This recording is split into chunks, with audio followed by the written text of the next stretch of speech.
ወይስልምና አሰላሙ አለይኩም ወራህመቱላሂ ወበረካቱ ሙስሊም ወንድምና እህቶች እንዲሁም ኢትዮጵያዊ ወገኖቻችን እንዴት ናችሁ? ሁሉ ሰላም ነው? እኔ ጋር ሁሉ ሰላም ነው አልহামዱሊላህ ረብል ዓለሚን። እኔ ዛሬ እስልምናን ከተቀበልኩ 8 ቀኔ በጣም አንድ የገረመኝን ነገር ልንገራችሁ። እንግዲህ ያው ነገራችሁ የለ አሁን ከሌሎች ጋር መወያየት የመነጋገር ኢንተርቪው ማድረግ ምናምን ፍላጎት የለኝም። በእስልምና ያገኘሁትን ትሩፋት ያወቅኩትን ነገር ግን ጣፋጭ በሆነ መንገድ ነግራችኋለሁ ብዬ ፕሮሚስ ገብቼላችኋለሁና እኔ በጣም ሰልጠን ያልኩ ባል ነኝ ብዬ አስባለሁኝ። ለቤቴ ልጆቼን በጣም ነው የምወደው። 4 ልጆች አሉኝ። 4ቱም ሴት ናቸው። ባለቤቴንም በጣም አከብራታለሁ፣ አግዛታለሁ፣ ወዳታለሁ ብዬ ነበር የማስበው። እስልምናን ግን ጥቂት አሁን ሰሞኑን ከትናንት ወዲያ በተማርኩት ትምህርት በቃ ጫፍ ላይ እንኳን የለውም። ወላሂ እስልምና የጀግና ሃይማኖት እስልምናን ኮሚትድ ሆኖ የጠበቀ አድርግ የተባለውን ነገር ያደረገ አታድርግ የተባለውን ነገር ያላደረገ ሰው በምንም ነገር ሰክሰስፉል ይሆናል ብዬ ነው የማምነው። ኮሚትመንት ያለው ሰው ይፈልጋል። በጣም በዲሲፕሊን የተሞላ ነው። የሚገርም ሃይማኖት ነው እና ለሴቶች የሚሰጠው ክብር ከአእምሮ በላይ ነው የሆነብኝ።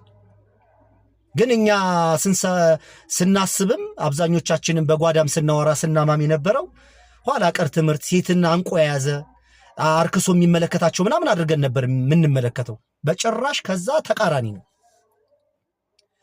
እግረ መንገዴን አንድ ነገር ጋር ዱንያ ላይ ይሄ አፈር ወደ አፈር እስኪመለስ ድረስ ይሄንን እጅ ከተገቢ እህቶች፣ እናቶች፣ አክስቶች፣ ልጆች፣ ሚስቴዎች ዱንያ ላይ ማንም ሰው ይሄን እጅ አይነካው በጭራሽ። እኔ ቆፍጣና ሰው ነኝ። በጣም የሰማሁትን ያመንኩበትን ነገር ለማድረግ ወደ ኋላ አልልም። ዱንያ ላይ ይሄንን እጅ ከተፈቀደላቸው ሴቶች ውጭ ማንም አይነካው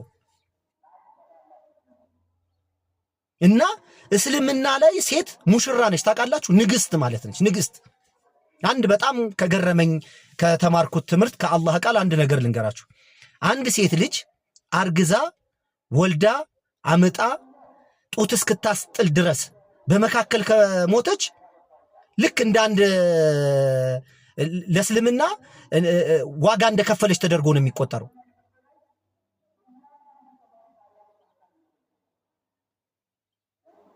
ምን አይነት የስነ ልቦና ሕክምና እንደሚሰጥ አስባችሁታል? በምጥ መካከል ስታጠባ፣ ስታረግዝ፣ ስትወልድ፣ ስታሳድግ በዚህ መካከል ብትሞት ምን አይነት ክብር እንደሰጣት እስልምና አይታችኋል? አሁን በዚህ በ21ኛው ክፍለ ዘመን ሰልጠናናል ብለን ይሄ አላህ ሱብሓነሁ ወተዓላ ያበጀውን የፈጠረውን አካል በቴክኖሎጂ ሴትን የቤት እመቤት መሆን እንደተበደለች፣ መውለድ እንደተበደለች፣ ማርገዝን መጥፎ እንደሆነ፣ ማጥባት መጥፎ እንደሆነ እርጉም የሆነ ትምህርት ያስተምራል ዓለም። እስልምና ምን ያህል ሪስፔክት እንደሚያደርጋቸው እህቶቻችንን እና በጣም ነው የገረመኝ።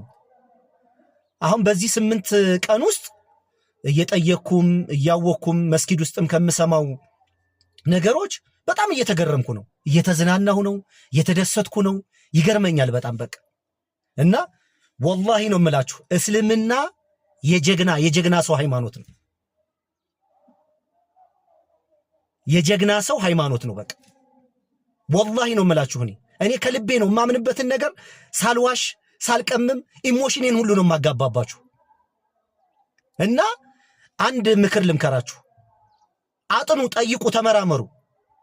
ዝም ብለን ፈዘን እንደዘዘን ከምንቀር በተለይ ደግሞ እንደኔ መንፈሳዊ ሆናችሁ ሶርስና ምንጭ አለ ብላችሁ የምታምኑ እግዚአብሔር ፈጣሪ አለ ግን አይመለክም አይካድም ማንነቱ በሁሉ ፍጥረት ስርዓት ውስጥ ተገልጧል ይኖራል ብላችሁ የምታምኑ ወንድምና እህቶች ጠይቁ፣ ተመራመሩ።